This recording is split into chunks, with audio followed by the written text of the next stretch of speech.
So hello বন্ধুরা, welcome back to my channel. তোমরা সকলে কেমন আছো? আশা করি অনেক ভালো আছো। তো সোজাসুজি আজকে পুজো দিয়েই আমি সোজাসুজি চলে আসলাম রান্নাঘরে। রান্নাঘরে এই যে দেখো আমি পেঁয়াজ রসুন টমেটো সব কেটে রেখেছি সবজিতে দেওয়ার জন্য। আর এই যে দেখো চাল কুমড়া, আমাদের গাছের চাল কুমড়া, ছোট একটা চাল কুমড়া সুন্দর করে কেটে নিয়েছি ঝিরি করে রান্না করব ডালের বড়া দিয়ে। তারপরে এই যে দেখো নিয়ে আসছে আজকে চায়না পুঁটি মাছ, কিন্তু চায়না পুঁটিগুলো দেখো খুব সুন্দর, বেশ বড় বড়। তো আমি সুন্দর করে ধুয়ে নিয়ে এসে হলুদ লবণ দিয়ে মেখে নিলাম। এরপরে যে চাল কুমড়ার যে চোসাগুলো আছে সেগুলো কিন্তু এই যে দেখো আমি সরু করে একদম কেটে নিয়েছি। নিয়ে আমি এগুলো ভেজে নিচ্ছি একটু পেঁয়াজ কাঁচা লঙ্কা দিয়ে। এগুলো কিন্তু খেতে খুবই টেস্টি। তোমরা যারা খাওনি এগুলো খেতে পারো, সত্যি খুবই ভালো লাগে।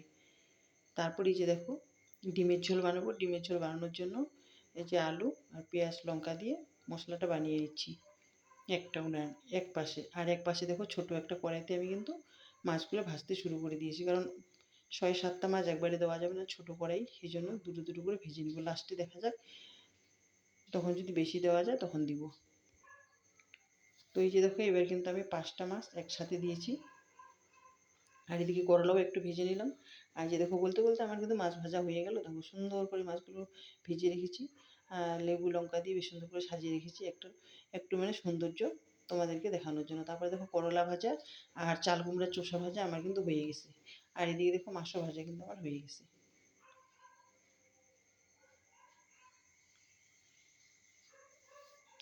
তারপরে দেখো মাছের ঝোলের জন্য মশলাটা আমি করে নিলাম ভালো করে, কারি পাতা দিয়ে লঙ্কা পেঁয়াজ বাটা আদা বাটা জিরা বাটা দিয়ে বানিয়ে নিলাম। তারপরে দেখো মাছটা এক করে মাছগুলো আমি ঝোলে ছেড়ে দিচ্ছি, দিয়ে ভালো করে আমি নাড়িয়ে দিচ্ছি। এবার একটু হোক, একটু হইলেই কিন্তু আমি নামিয়ে নেব। তো তোমাদের সাথে কথা বলতে হয়ে গেলো, এই যে আমি নামিয়েও নিলাম। দেখো কেমন হয়েছে দেখতে, আমার তো মনে হচ্ছে খুব ভালোই হয়েছে দেখতে। আর চায়নাপুঁটি মাছগুলোও কিন্তু খেতে ভালোই টেস্ট লাগে আমার। তোমাদের কেমন লাগে জানি না, আমার কিন্তু খুব ভালো লাগে। তারপর দেখো এই যে চাল কুমড়াটা যে কেটে রেখেছি, সেই চাল কুমড়াটা কিন্তু আমি বসিয়ে দিয়েছি। একটু বাদাম দিয়েছি, দিয়ে বাদাম দিয়ে চাল কুমড়াটা সুন্দর করে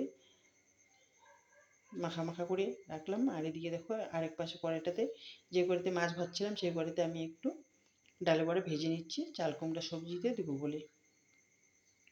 তো এই যে দেখো এই পাশে দেখো চাল কুমড়া তরকারি কিন্তু আমি নামিয়ে নিলাম, ডালের বড়া দিয়ে চাল কুমড়া সবজিটা নামিয়ে নিলাম, হয়ে গেছে।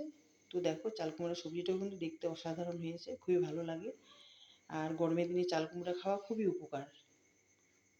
আর তারপরে দেখো সবার খাওয়া দাওয়া হয়ে গেল, আমি এবার আমার জন্য এবার বেরিয়ে নিলাম। খুব জোর খিদে পেয়েছে, মোটামুটি 12টা 12:30 বাজে। তো এবার আমি খেতে বসবো।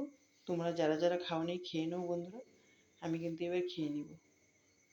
তো দেখো সুন্দর করে আমি বেরিয়ে নিয়েছি মাছের ঝোল, চায়নাপুঁটি মাছের ঝোল, বেশি ঝোলও করিনি, এরকম ডালে বড়া দিয়ে চাল কুমড়া, ডিম, করলা ভাজা, চোষা ভাজা, আর নিয়েছি লেবু লঙ্কা। তারপরে এই যে দেখো আমি কিন্তু এবার খাওয়া শুরু করে দেবো, খুব খিদে পেয়েছে তোমাদের আমি আগে বললাম।